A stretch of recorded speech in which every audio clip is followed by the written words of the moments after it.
Boa noite a todos, você que se liga no Esportivo PEL, seu canal de comunicação esportivo. Estamos ao vivo com o programa esportivo na área, na noite desta quinta-feira. Hoje com a participação do goleiro, o Aleph Mendes, do Afogados da Engazeira. Olha aí, o Aleph já acabou de entrar. Estou esperando, está reconectando aqui com o Alex. Boa noite, Alex. Estamos ao vivo com o programa esportivo na área, na noite desta quinta-feira, 21 de maio. É um prazer enorme, cara, ter você aqui. Seja bem-vindo, né? Agradecer já de antemão por você ter aceitado o nosso convite. Fala, meu irmão, beleza? Boa noite a todos que estão entrando na live, né? Satisfação estar aqui falando com você, parabenizar pelo trabalho que vocês têm feito aí de divulgação do futebol pernambucano, especialmente, né? Então, satisfação poder conversar um pouquinho com vocês aqui. Valeu, cara. Muito obrigado. Só dar uma olhadinha aqui no nosso roteiro para a gente dar início. Aleph, hoje você é conhecido, né, em todo o Brasil, isso ninguém discorda. Mas antes do Afogados, né, por onde já passou o Aleph, né, antes de vestir a camisa da Coruja do Sertão? É isso aí que muita gente não sabe e a gente queria estar tirando essa curiosidade aí do pessoal. Então, eu comecei lá em 2009, né, na Red Bull Brasil, foi o meu primeiro clube, isso daí nas categorias de base ainda. Eu tinha de 13 para 14 anos. Aí foi meu primeiro clube. Depois, de 2010 a 2013, eu passei pelo Madureira, no Rio de Janeiro. Aí fiquei um bom tempo, de 2010 até 2016, no Rio de Janeiro, que aí depois do Madureira eu passei pelo Serra Macaense, São João da Barra, Goitacás, até chegar na minha primeira passagem no Afogados em 2016. Permaneci em 2017 na primeira divisão, porque conseguimos o acesso, né? Em 2017 eu fui para o Campos, joguei a Série C do Rio de Janeiro. 2018 eu joguei o primeiro semestre jogando a Série B do Capixaba e depois o Mineiro da segunda divisão pelo Ponte Nova, até voltar novamente para o Afogados em 2019.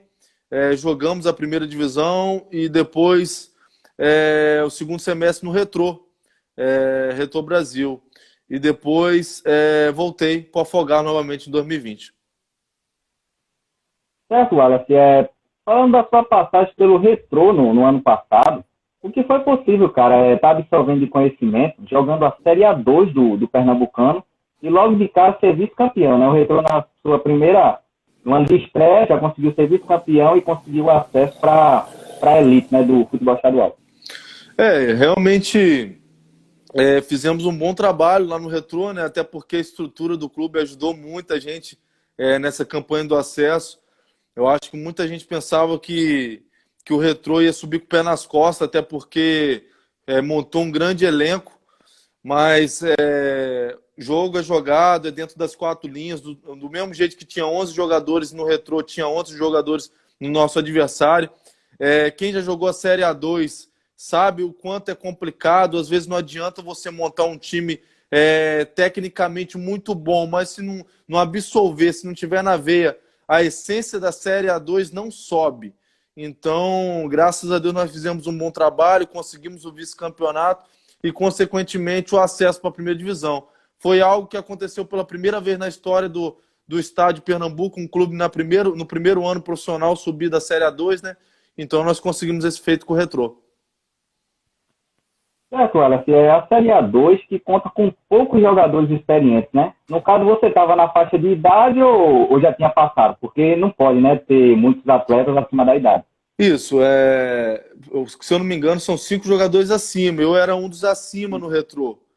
E, na realidade, lá no Retrô tinha... Como montou um time muito qualificado e era uma competição extensa, o professor tinha no elenco 7 jogadores acima. Então, teve alguns jogos que ele revezava. Ele colocava os 5, 2 ficava, entendeu? Teve alguns jogos, igual teve uns dois, eu fiquei de fora de 2 jogos, se eu não me engano, 2 ou 3 jogos no campeonato, aonde ele teve que abrir mão, o time precisar atacar um pouco mais e tal. Então, só poderia jogar 5 jogadores acima de 23 anos. Certo, Aleph. Ano passado você foi um dos destaques também no Afogados, no Pernambucano, né, Série A1.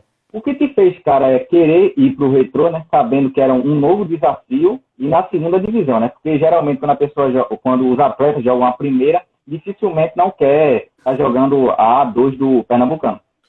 Olha, o que me fez ir para o Retrô primeiro foi o convite do professor Manta, né? Que ele levou uma base do Afogados lá para a segunda divisão. E outra, a estrutura do Retrô. Tava jogando uma Série A2, mas a estrutura é de time de Série B do brasileiro, de primeira divisão do brasileiro. Então, a ambição do clube, né, a diretoria, o presidente Laércio Guerra, o diretor Gustavo Jordão. Então, assim, a ambição do clube em querer subir logo no primeiro ano e dando uma estrutura muito grande para a gente, faz com que qualquer jogador talvez abriria a mão de jogar uma Série D do brasileiro para jogar essa Série A2 pelo Retrô. Então, eu não me arrependo de ter saído da primeira divisão depois de um campeonato muito bom, ter ido para o Retrô. Pelo contrário, me sinto honrado de ter feito parte da história do clube. Verdade, Alisson. O Retrô, de fato, conta com uma estrutura excelente, hoje uma das melhores do Brasil. Aproveitar para aqui agradecer ao todo o pessoal que faz o Esportivo Pé comigo, o Alan Vinícius, o Mikael. Estamos juntos nessa jornada esportiva. O César Guerreiro também está aí ligadinho conosco. Só dando uma olhadinha no roteiro.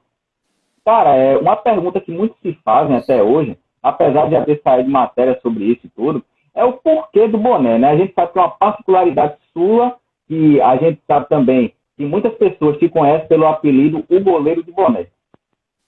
Então, realmente muita gente pergunta, né? Na realidade, em todas as lives que eu faço, tem essa pergunta, e eu acho que todo mundo que acompanha as lives, eu acho que está até um pouquinho cansado de ouvir, mas é sempre bom tá falando, porque eu tenho uma identidade em cima do boné, né? Hoje o boné é minha marca realmente, foi algo que eu queria. Eu já jogo de boné, já tem 5 anos, jogo e treino de boné. Então, é minha marca. Hoje, se perguntar sobre o Alif, sempre vai se referir ao Alif, o goleiro do boné. Então, eu não faço isso para me engrandecer, para me amostrar. É o meu estilo, é meu jeito. Eu me considero um goleiro raiz mesmo. Eu gosto daquele estilo do passado. Então, por isso que eu estou trazendo esse estilo um pouquinho para o mundo de hoje. Certo, Wallace. Hoje o pessoal sabe que você tem uma marca própria. Como é que surgiu essa ideia, né? E como aconteceu de você ter uma marca aí com o seu nome, né? Não é isso, as iniciais? Então, quando eu falo que eu agradeço muito o Retrô pela oportunidade, até mesmo financeiramente, foi questão disso. Eu tive essa ideia de ter minha própria marca no Retrô. Eu juntei um dinheiro, né, um capital, e pude investir em cima dessa questão da minha marca. Graças a Deus, a aceitação foi muito boa. Hoje, a minha marca é a WM, né? Hoje eu tenho boné, eu confecciono boné, regata e camiseta long. Então, graças a Deus, teve uma saída muito boa. Era algo que eu sempre quis também. Sempre foi um sonho meu ter minha própria marca de roupa. E graças a Deus eu realizei isso. Tem 6 meses que eu tenho minha marca de roupa. Agora uma curiosidade, tá vendendo muito, Wallace? Olha, diante dessa pandemia, deu uma baixada muito grande, né, cara? Não só, eu acho que no meu lado, como em tudo mesmo. Mas de vez em quando ainda tem um pessoal que me pede pelo Instagram, eu mando nos correios, pessoal daqui da minha cidade também. Então, tá dando para vender um pouquinho. Certo, Wallace. Wallace, em muitas entrevistas o pessoal te pergunta sobre a sua altura. Eu não vou te perguntar a sua altura, mas eu vou te perguntar o seguinte, que você fala que quase não chegou no profissional por causa disso. Certo, agora no Brasil ainda tem essa coisa, né, de que o goleiro tem que ser alto e tudo mais. Porém, na Europa não. Eu vou te dar 2 exemplos aqui de goleiros conhecidos mundialmente que não são altos. Trouxe aqui o Iker Casillas, que ele tem 1,82 m, ele é ídolo do Real Madrid, né? Já está aposentado hoje. O Cláudio Bravo, ele está aí jogando atualmente, ele tem 1,84 m. Ele é apenas, acredito, 1 centímetro maior que você tem, 1,83 m, não é isso? Isso. Do Manchester City. Aí eu te pergunto o seguinte, na sua visão, talvez se você atuasse na Europa, não teria tido todo esse preconceito, né? E essa dificuldade para chegar ao futebol profissional? Olha, eu sou um cara muito tranquilo. Quando eu era mais novo, né, ainda na categoria de base, eu tinha esse medo de não conseguir chegar no profissional, não porque eu não tinha qualidade, mas sim por causa de uma estatura, por causa de um número, por causa de um biotipo. Isso eu tinha um medo. Hoje em dia, não. Eu acho que as coisas acontecem quando tem que acontecer e tudo acontece da vontade de Deus. Eu tive que sofrer, sofri mesmo, sofro até hoje com essa questão de estatura, mas eu levo numa boa. Eu tenho minha consciência muito tranquila que eu tenho que trabalhar, tenho que ralar mais que os outros goleiros. E eu tenho meu consciente, a minha concentração muito grande, que quando eu tiver a oportunidade de jogar, dentro das quatro linhas eu tenho que mostrar a minha qualidade. Então eu vejo muito isso, é lá dentro que você tem que mostrar. Eu acho que estatura e biotipo é mais um número. Agora é aquilo, a responsabilidade em cima de você aumenta muito quando você não é um goleiro muito alto. Você tem que ser diferente. Então, eu procuro trabalhar bastante, procuro estar evoluindo constantemente, porque goleiro é evolução. Goleiro, você precisa ter uma sequência boa, uma regularidade muito boa. Eu acho que você diferencia muito o goleiro, um bom goleiro, de um outro goleiro normal com a regularidade. A partir do momento que você tem uma regularidade, você se torna um goleiro bom. Verdade, Alice. Só dando uma olhadinha aqui. Uma dica aí, uma estratégia, no caso, que você usa aí, para não estar levando aquele famoso gol de cobertura, né? Que os goleiros que são um pouco baixos costumam levar muito, né? O pessoal fala, porque o cara era baixo, aí estava muito adiantado. Olha, essa questão aí de tomar gol de cobertura e tal, eu falo para você que desde novo eu sempre aprendi a ter um bom posicionamento. Eu não sou um goleiro que jogo só dentro do gol. Eu gosto de jogar adiantado, até porque hoje o futebol requer isso, o goleiro jogar como líbero, numa bola adiantada.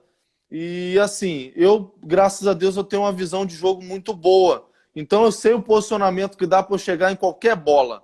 Então, assim, vai muito do posicionamento do goleiro. Não adianta. Eu sei que eu não sou um goleiro com a estatura de 1,90 m para lá. Então eu vou me posicionar onde eu vou chegar numa bola. Mas também não é ficar só dentro do gol. Porque se você chegar e ficar só dentro do gol, você não vai sair numa determinada bola. Então você tem que ficar muito de olho na questão do seu posicionamento. Verdade, olha aí, pessoal. Tem aí alguns goleiros presentes na live. O pessoal falando aí que 1,75 sofreu para estar entrando aí no goleiro. Olha aí, uma dica do Alisson é a questão do posicionamento. Cara, todo atleta de futebol se inspira em alguém.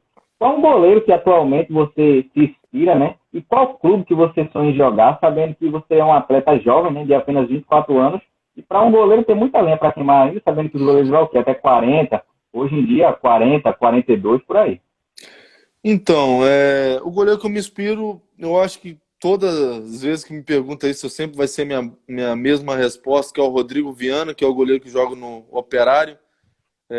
Às vezes você pergunta aos jogadores qual é o seu ídolo, e normalmente vai falar um cara da mídia, um cara conhecido, um cara que já jogou seleção brasileira, em outras seleções.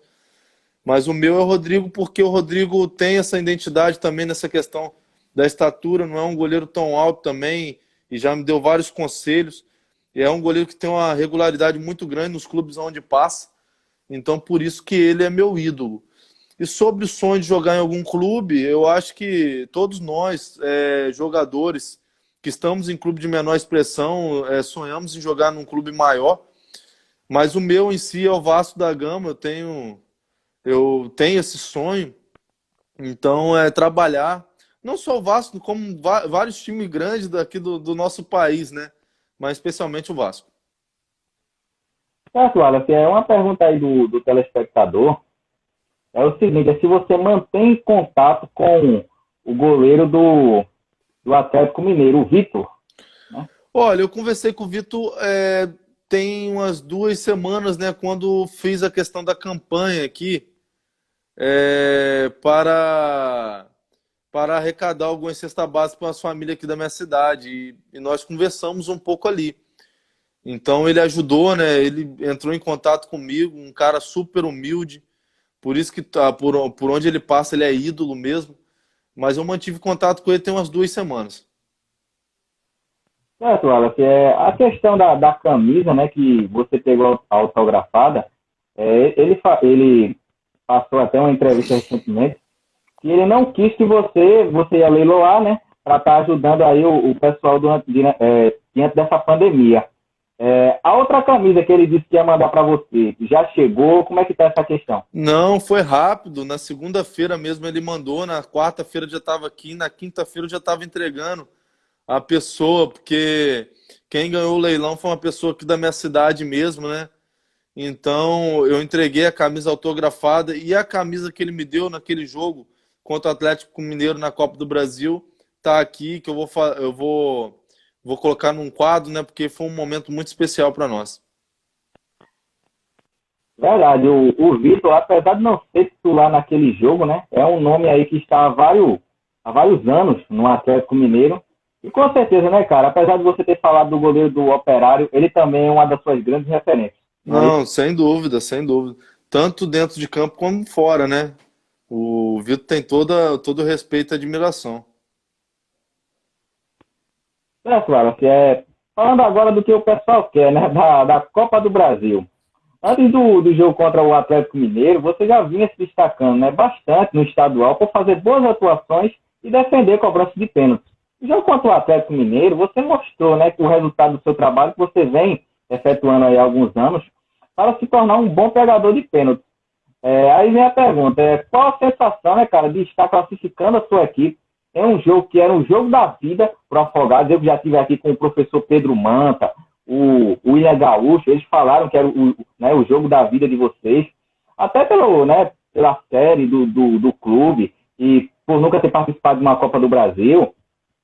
Então é o seguinte, cara, o Afogados, né, que errou as duas primeiras cobranças, né, de pênalti, e você foi lá, defendeu duas cobranças e levantou, né, a moral da equipe, deixou de igual para igual, sendo um dos principais responsáveis pela vitória. Então, qual a sensação, cara, de ter realizado esse ato aí que foi, sem dúvida, mudou o patamar do jogo? Olha, foi uma sensação imensa, né, cara? Eu acho que ninguém dava nada por nós. Eu acho que a confiança do nosso grupo, não só nós jogadores, como a comissão técnica, tínhamos.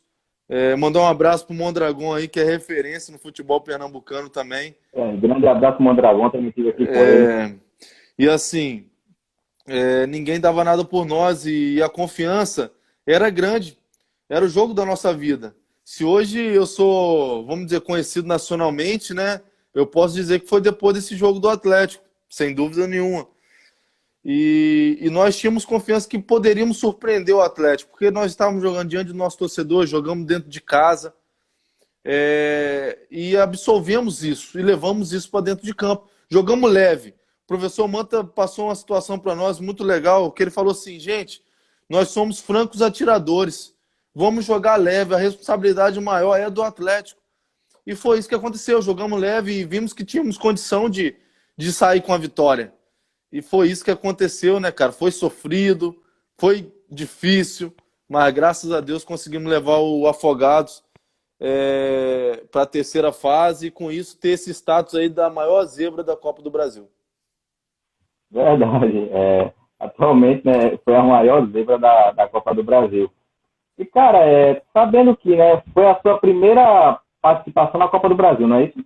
Isso. Certo.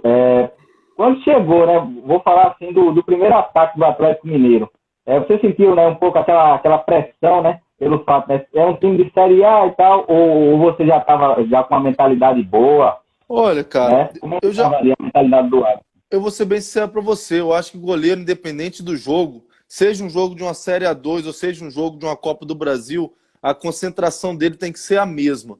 Então, assim, claro que a responsabilidade, o tamanho do jogo era muito grande. Mas eu acho que a confiança do goleiro é muito importante, independente do adversário que venha. Então eu estava bastante tranquilo, doido para jogar o jogo, porque eu acho que eu tive uma conversa com o professor Davis Combeck, que é o nosso preparador físico, e ele falou uma vez uma situação muito importante. Ele falou assim, Aleph, nós que jogamos em clube de menor expressão, temos que nos acostumar a jogar jogos decisivos. acostumar a jogar decisões. Porque são jogos como esse que a gente se emprega. Então tem que ter personalidade para jogar jogo como esse. Tem que ter culhão. Então, assim, eu estava bem tranquilo e na confiança que nós poderíamos surpreender o Atlético naquele jogo. Certo, Wallace, muitas pessoas, né, principalmente aí nós da comunicação, viu que o Afogados focou bastante na Copa do Brasil. Talvez esse fato aí, até pelo calendário que foi um pouco aí apertado, prejudicou um pouco a equipe no estadual. Olha, eu vou ser bem sincero para você. Não é que a gente focou na Copa do Brasil. Nós não tínhamos um elenco muito extenso. E os jogos, a gente estava jogando quarta, sábado, domingo. Então, assim, para um clube de menor expressão, é puxado. É complicado. Às vezes a gente não tem uma estrutura devida para você estar jogando jogos de quarta e domingo. Então, assim, prejudicou um pouco, sim, mas não algo muito grande. No entanto, que a gente está na classificação, só depende da gente de classificar para a segunda fase, deixar o time na primeira divisão e nós vamos correr atrás para fazer isso. Verdade, Alex. O jogo contra a Ponte Preta, apesar da derrota, né, 3-0, é um jogo difícil, quando o Afogados jogou fora de casa, sem dúvida, contra a forte equipe da Ponte Preta. Você defendeu uma cobrança de pênalti, né, do Roger, que hoje é um dos principais atacantes do futebol brasileiro na atualidade. E meu amigo narrador do Sport TV falou o seguinte: o Alex está pegando até senha do Wi-Fi. Teve aí esse trocadilho do narrador do Sport TV. Então, cara, o que se passou na sua cabeça, né, naquele momento em que viu que o Afogados precisava de você, o Afogados estava sofrendo pressão, né? Um jogo que a equipe realmente ali foi pressionado, foi, né, sentiu o jogo ali, até por estar jogando na casa do adversário, né, a maior expressão de torcida. Então, naquele momento, né, você mostrou o porquê é isso, né, da torcida. Então, o que se passou na sua cabeça, cara, num momento como aquele que, se você não tivesse defendido aquele pênalti, de repente podia ter sido, né, até um 4-0 em vez de 3? Olha, naquele momento ali, primeiro dizer que nós pegamos a Ponte Preta numa situação onde eles precisavam muito vencer aquela partida, porque o torcedor já estava quebrando tudo lá e assim, a pressão estava muito grande. E a realidade é que você jogar contra clube que tem uma pressão assim, às vezes é pior do que você jogar com um clube onde está uma situação tranquila. Nós pegamos o Sport dessa maneira, onde vinha de uma sequência de 7 jogos e perdemos na ilha, com a pressão muito grande. E fomos jogar contra a Ponte Preta lá em São Paulo dessa maneira. Eu peguei o pênalti que estava de 1-0 e quando eu peguei o pênalti eu pensei, cara, agora vai ser o momento da gente crescer na partida ou estacionar no 1-0 ou tentar fazer um gol. Mas logo em seguida nós tomamos o segundo. Então isso prejudicou muito o nosso planejamento. Não fizemos uma boa partida lá em São Paulo, mas a confiança é grande para esse jogo de volta em Afogados, aonde eu tenho certeza que a gente vai buscar o resultado e poder surpreender a Ponte Preta e no mínimo tentar levar para os pênaltis para tentar buscar essa vaga. O Afogados, que quando joga em casa, né, a torcida comparece, né, em massa, em bom número ali, e realmente, de fato, ajuda a torcida. Então, no caso lá, como você falou, pensava que a equipe ia estabilizar em 1-0, mas acabou sofrendo os gols. Foi por conta ali um pouco de falta de psicológico ou de fato essa pressão que vinha sofrendo a Ponte Preta, e os caras foram com tudo, né? E você até citou o exemplo também do Sport, que estava numa situação complicada e infelizmente acabou goleando vocês. Então, de fato, a pressão foi, você acha, né, na sua visão, foi o único fator do Afogados ter levado um placar não tão amplo, né? Mas também um placar não tão curto. Não, a realidade é que, assim, junta as duas coisas. Eu reconheço que a nossa equipe não fez uma boa partida. Eu acho que quem acompanhou o jogo viu isso. Estávamos fazendo uma boa partida até tomar o primeiro gol. Tomamos um gol ali no finalzinho do primeiro tempo, né?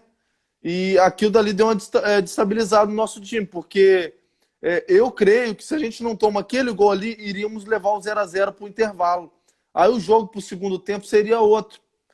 Então, reconhecemos que nós não fizemos uma boa partida, mas é o que eu disse, a confiança é grande, vamos jogar diante do nosso torcedor, jogando no nosso estádio, onde nós podemos surpreender a Ponte Preta lá em Afogados. Certo, Wallace. Agora falando aí a respeito do seu contrato que você renovou recentemente com o Afogados da Engazeira. Quando ele foi encerrado no dia 3 de abril, seu nome foi, né, especulado em vários clubes, inclusive no Santa Cruz. Fala pra gente o que é verdade e o que é mito. Olha só, eu deixei acertada a minha volta com Afogados, né? Eu acho que todo mundo que acompanha a rede social do clube observou.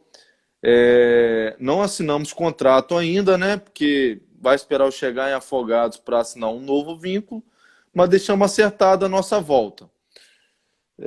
Nesse tempo que eu fiquei vamos dizer, livre no mercado, especularam o meu nome em algumas equipes, exclusivamente no Santa Cruz.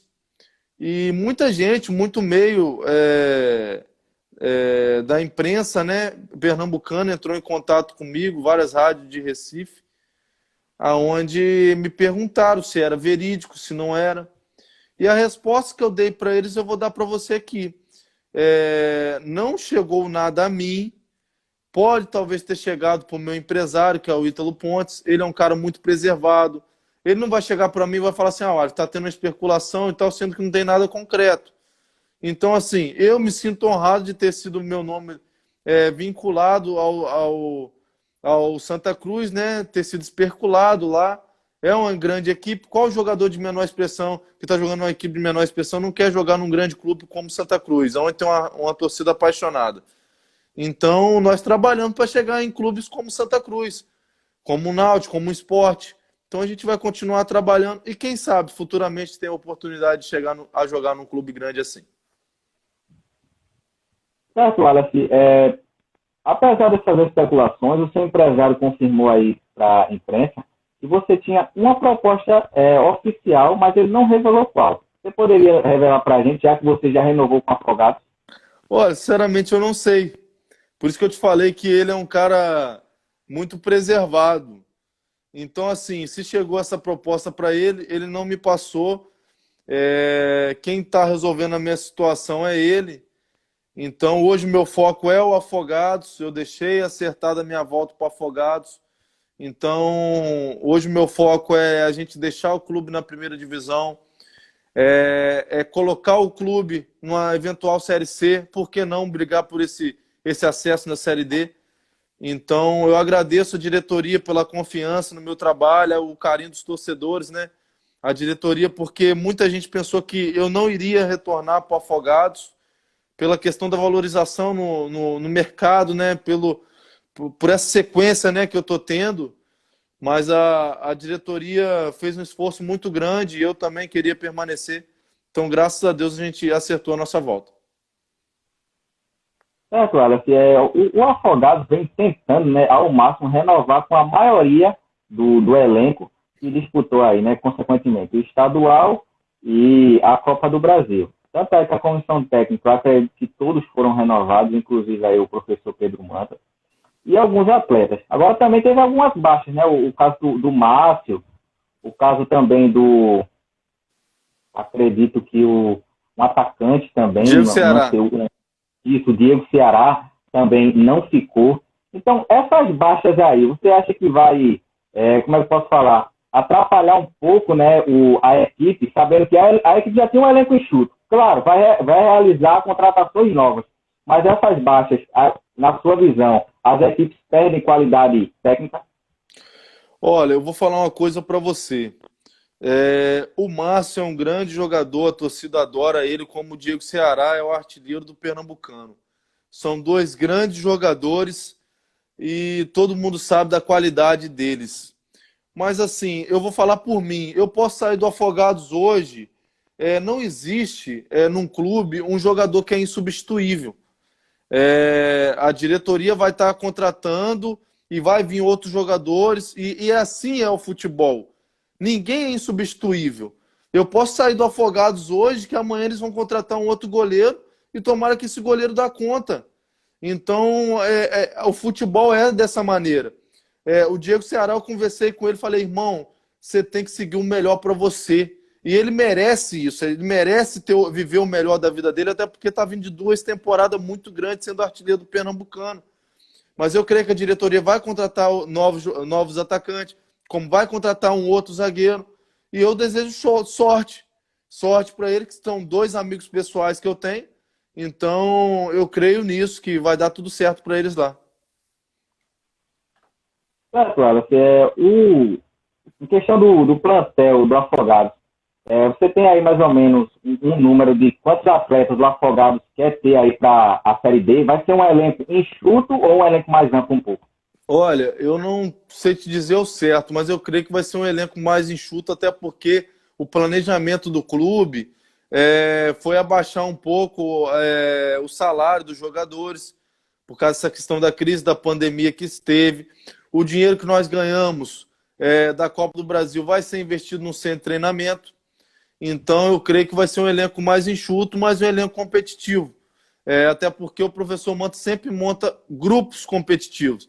E eu acho que todo mundo está vendo aí que está mantendo a base. É uma base que já joga há 2 anos juntos. Você pega aí eu, Bomba, Thalisson, Rodrigo, entendeu? Então, são jogadores que já estão jogando junto há muito tempo. Candinho. Então, eu creio que vai dar tudo certo para nós. Certo, é verdade, né? O Afogados vem mantendo, de fato, aí essa base aí. Então, vai ter um elenco, né, mais enxuto, porém a gente sabe que o Manta sempre monta, né, um elenco competitivo para fazendo aí grandes resultados, tanto que todos os clubes que ele passa, ele deixa ali a sua marca, tanto o Retrô quanto o Afogados, ele vem fazendo ótimas atuações. Isso mesmo. Dando uma ideia aqui. No ano passado, você defendeu um pênalti ali que eliminou o Santa Cruz do Pernambucano. Você acha que a partir dali você começou a ganhar mais, como é que eu posso falar, mais visibilidade, né, por ter eliminado uma equipe, né, dizendo assim, grande, né, da capital, e também colocou Afogados na Série B e vocês foram campeão do interior? Olha, sem dúvida nenhuma. Depois daquele jogo do Santa Cruz, eu passei a ser conhecido no estado. Eu encaro dessa maneira, até porque nós eliminamos um grande clube dentro do Arruda. Então, assim, ali naquele momento eu passei a ser conhecido dentro do estado de Pernambuco. Deu uma visibilidade muito grande, até porque nós fizemos uma campanha muito boa. O Afogados nunca tinha chegado tão longe no Campeonato Pernambucano. E no jogo do Atlético eu passei a ser conhecido nacionalmente. Então foram 2 jogos essenciais assim, para a minha carreira que eu guardo com muito carinho. Claro, no primeiro jogo da Copa do Brasil, a gente viu que o Afogados teve um pouco de facilidade. Então, naquele jogo ali, você, na sua opinião, o Afogados não teve, né, como é que eu posso falar, uma dificuldade ao enfrentar o Atlético Acreano? Olha, eu não falo que o jogo que nós não tivemos dificuldade. Nós fizemos o jogo ficar teoricamente mais fácil, porque nós fizemos uma grande partida. A equipe do Acre era uma equipe qualificada, tiveram chance no jogo também, mas o nosso time vinha numa sequência de jogos muito boa e dificultou muito para eles porque o campeonato acreano começa bem depois. Então nós já estávamos numa sequência muito boa, então nós fizemos o jogo ficar um pouco mais fácil. Claro, uma pergunta aí do telespectador é o seguinte, o porquê você escolheu Afogados, mas no caso essa questão aí, escolheu ficar, né? No caso essa questão foi o seu empresário, né? Não foi decisão sua. Olha, foi decisão conjunta, né? A gente trabalha em conjunto e o Ítalo, ele conversou comigo, eu conversei com ele, o desejo também de permanecer. Negociou, entramos num acordo, até porque não foi de primeiro momento que acertamos a nossa permanência. Foi em 2 semanas de negociação e chegou na segunda-feira passada, tivemos esse acerto. Claro, que a questão salarial, houve redução, você falou que houve redução salarial devido à pandemia, mas em questão, quando voltar, houve uma redução no que você ganhava antes da pandemia e o que vai ganhar agora? Sim, todos os jogadores passou por essa remuneração, né? Vamos dizer assim. Teve essa questão de abaixar o salário um pouco e a gente viu o lado do clube, né? Eu vi o lado do clube também, mas fizeram uma negociação boa comigo. Então, tivemos que abrir mão de tantos por cento do nosso salário. Certo, Wallace. Qual a defesa aí na sua carreira que você pode dizer até o momento, né, que foi mais importante? Rapaz, a defesa mais importante, cara. Eu fiz muitas defesas em determinados momentos das partidas, aonde foi muito importante. Mas eu vou falar uma para você, que eu encaro que foi para mim a minha melhor partida esse ano foi contra o Central de Caruaru, lá em Caruaru, onde nós empatamos de 1-1 com o Central. Era um jogo de vida ou morte, porque o Central estava atrás e a gente na frente, né? E se a gente perdesse para o Central, a gente entrava na zona do grupo X. E o empate já dava a gente a condição da gente só depender da gente na última partida contra o Vitória, jogando dentro de casa. E eu fiz uma defesa de cabeça do Fábio Neves no último minuto mesmo. Uma bola cruzada pelo Danilinho, ele cabeceou no meu contrapé pro chão e eu fiz a defesa. E estava de 1-1 o jogo. Então eu vejo essa defesa como a mais importante, porque se eu tomo o gol ali, nós não iríamos conseguir o empate e automaticamente iríamos colocar o nosso time iria para o grupo X. Wallace, a questão desse jogo aí, um jogo que foi muito, né, trincado, as duas equipes aí precisavam do resultado, então é questão de dificuldade. Você considera esse jogo mais difícil do Pernambucano? Não entendi. Em questão de dificuldade, esse jogo contra o Central, você considera o jogo mais difícil do Pernambucano, até pela situação das duas equipes? Olha, foi um jogo bastante complicado. Eu vejo como diante de todos os jogos até o momento, foi o jogo mais complicado que nós jogamos, porque jogar contra o Central no Lacerdão é uma dificuldade muito grande. Tem uma torcida apaixonada, sabíamos que o Central não vinha bem, mas eles fizeram uma partida muito boa contra nós. No entanto, que eles tiveram muita chance de fazer os gols, mas graças a Deus conseguimos segurar o resultado.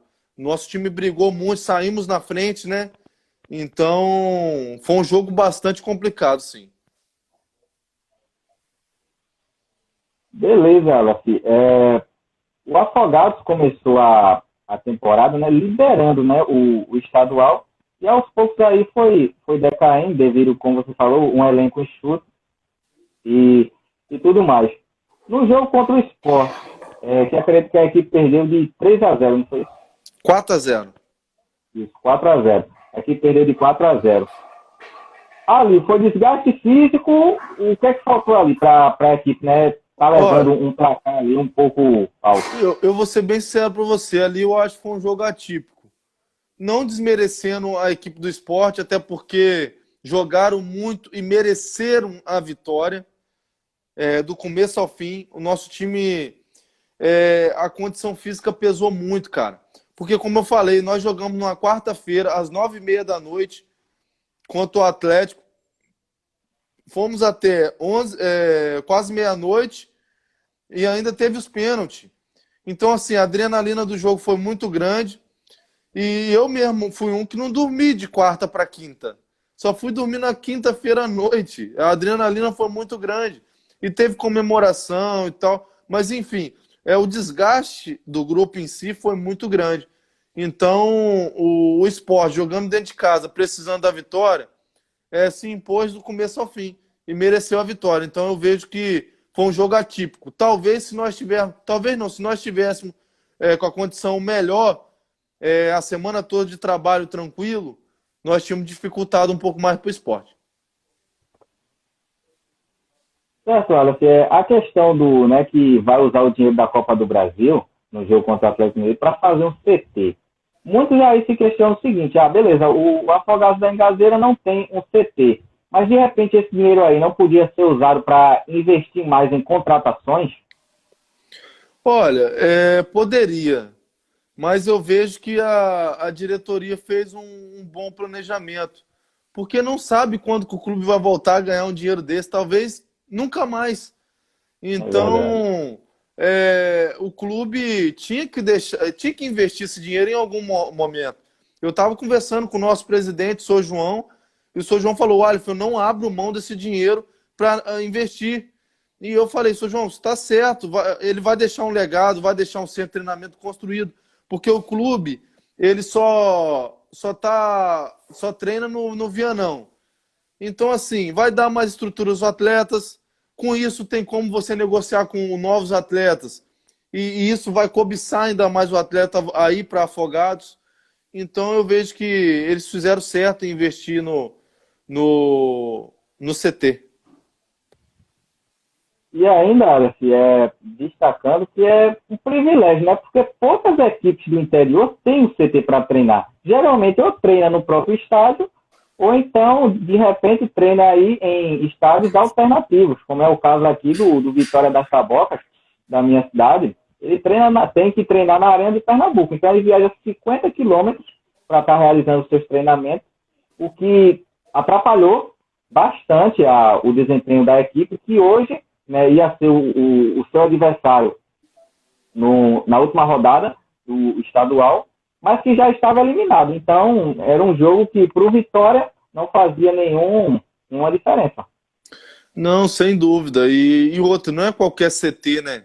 Não é colocar, assim, investir só num campo lá e deixar para o treinamento. Vai ter um alojamento, vai ter talvez uma academia. Eu não sei ainda qual é o planejamento certo que a diretoria do Afogados vai fazer. Mas que eu sei que vai ter um campo, vai ter um dormitório, um alojamento para jogadores, vai ter. Então isso ajuda já. E Afogados é uma cidade muito boa. Então eu creio que eles estão fazendo certo em investir esse dinheiro no centro de treinamento. Certo. Em questão dos times do interior, nesse campeonato pernambucano, muitas pessoas falam que o Retrô está à frente, né? Tanto pelo investimento, pelo que mostrou nesse campeonato pernambucano, terminando aí devido à pandemia em terceiro lugar. Então, na sua opinião, a equipe do Retrô, a sua ex-equipe, hoje é a melhor equipe do interior? Para mim, a melhor equipe do interior é o Salgueiro, que está em segundo lugar, com 16 pontos. Então, se a gente for ver nessa questão de classificação, hoje o Salgueiro é a melhor equipe, e na primeira rodada nós ganhamos o Salgueiro de 2-1 no Vianão. É certo que o Retrô tem um centro de treinamento muito grande, tem bons jogadores que conhecem o futebol pernambucano, mas hoje, para mim, o melhor time do interior é o Salgueiro, que já está classificado para a semifinal. Verdade, o Salgueiro, que não só na atual temporada, mas nos últimos anos, é considerada a quarta potência do estado, pelo que vem fazendo, né? E foi uma das poucas equipes do interior que chegou à final aí no ano de 2017. Sim, sem dúvida. E assim, eu vejo que os clubes do interior estão muito parelho, entendeu? Eu acho que a nossa equipe tá em sexto lugar, mas se ganhar tem chance de ser em terceiro, porque tá tudo 12, 11, 10. Então tá tudo embolado. Então, eu valorizo muito a nossa equipe que o Afogados montou lá, só que nós ficamos parelho em duas competições. Então, assim, o foco em uma é de uma maneira, o foco em outra é de outra maneira, mas o importante vai ser a nossa classificação e deixar o Afogados na primeira divisão.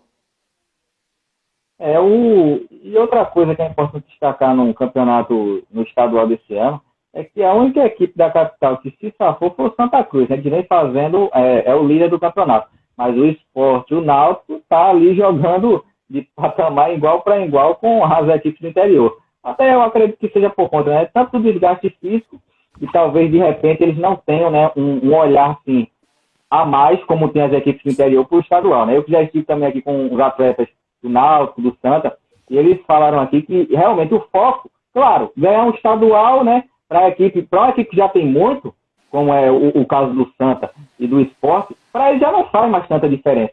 Já para de repente, né, um Afogados que nunca teve, as equipes do interior, ganhar um estadual aí, né? Fica para a história do clube.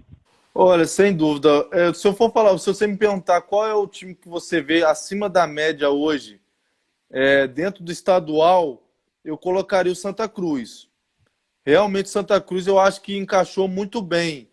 Entendeu? O grupo, o Itamar Schüller, eu acho que montou o time do Santa Cruz de uma maneira muito maneira. Então, eu vejo que o time está bastante entrosado. Nós perdemos de 2-0 para eles em Afogados, com eles tendo um ritmo muito legal. Então, hoje, se eu apontar assim, eu vejo Santa Cruz, quando estava jogando, né? Não sei agora depois dessa pandemia. Mas é óbvio que os times do interior tem um olhar mais especial para a questão do pernambucano. Verdade, Alex. A gente sabe, né, que conversa boa dura pouco, a gente vai se aproximando das 20 horas e 45 minutos. Então, eu vou aí para a última pergunta desse nosso programa esportivo na área. Inclusive, até a pergunta da página, uma das páginas de notícias do Afogado. Só dar uma olhadinha aqui.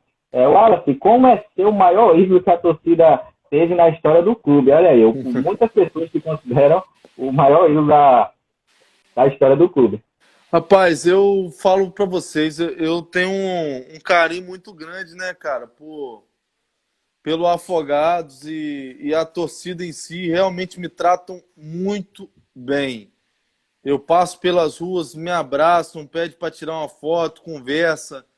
Então, assim, eu fico muito feliz de ter esse carinho recebido pelos torcedores, mas é óbvio que a responsabilidade aumenta, porque a partir do momento que talvez você se torne um ídolo do clube, quando tiver uma cobrança, os torcedores, por ter mais intimidade com você, vai chegar em você, não vai chegar num jogador que é novo. Então, a responsabilidade aumenta. E mandar um grande abraço aí pro professor Luciano, que entrou na live, boa noite, que é o meu preparador de goleiro lá do Afogados. É um cara que eu agradeço imensamente, porque se eu estou vivendo um bom momento hoje dentro do Afogados, é fruto de um trabalho com ele, com os outros dois garotos, que é o Everton e o Danilo. Então, eu fico muito feliz por isso. Certo, Wallace. Para finalizar, qual a mensagem que você pode deixar para o torcedor do Afogados da Engazeira, né? Para que mesmo de casa, quando o campeonato voltar, a gente sabe que dificilmente vai ter torcida nos estádios esse ano, continue apoiando a equipe, né? Como eles vinham fazendo em março antes da pandemia, sendo que agora, né, remotamente, vendo aí, só pela TV ou de repente até pelo rádio. Olha, a mensagem que eu tenho para dizer para todos os torcedores afogadenses aí, todos os torcedores da Coruja, que a diretoria, junto com o professor Manta e toda a comissão técnica, está montando um grupo qualificado. Vai ser um grupo que vai honrar sempre a camisa do clube. Graças a Deus, sempre tem feito um grupo de homens, né? Então, isso não vai faltar garra, vontade de estar vencendo. Dizer que eu tô com saudade de entrar no Vianão lotado de torcedores, gritando o nosso nome, gritando a Coruja, apoiando do começo ao fim, e dizer que eles são sensacionais. Mas é o momento de se cuidar, é o momento de ficar em casa, é o momento de esperar esse momento da pandemia passar e orar para que as coisas passem, que a nossa rotina volte, e que eu estou morrendo de saudade de Afogados, e se Deus quiser, a gente vai estar junto daqui a um tempo aí. Certo, Wallace. Primeiramente, né, cara, agradecer a sua participação aqui no nosso programa esportivo na área. Você foi um cara, né, deu atenção ali pra gente, a gente entrou em contato com você rapidamente aceitou. Então, cara, a gente deseja sucesso para você na sua carreira, na sua temporada no Afogados e nos próximos clubes, né, cara? Que você possa realizar todos os seus objetivos aí, jogando futebol, e reforçar essa sua mensagem, né? Que agora, em primeiro lugar, claro, é a saúde. A gente tá com saudade do futebol, né? Você aí como atleta e eu aí no caso da comunicação. Mas que isso tudo, né? Vai passar aí com fé em Deus e a gente vai estar conseguindo, né? Até eu, cara, tô com saudade de ver você em campo e tá ali atuando pelo Afogados da Engazeira. Mas é isso, cara. Estamos juntos, né? Nessa jornada esportiva. E eu espero, em breve, ter você aqui de novo no nosso programa. Eu agradeço você pelo convite, meu irmão. Que Deus abençoe sempre a sua vida. Continue fazendo esse trabalho que é gigante em prol do futebol pernambucano. Eu falo que eu sou capixaba, mas tenho um pouquinho desse lado pernambucano já estou na minha 4ª temporada no estado. Então, assim, obrigado pelo espaço de poder contar um pouquinho da minha vida, poder conversar um pouquinho sobre a minha história, né? E estou à disposição. Sempre que precisar, eu estou aqui. Forte abraço. Forte abraço, Wallace. Até a próxima. Tamo junto. Valeu.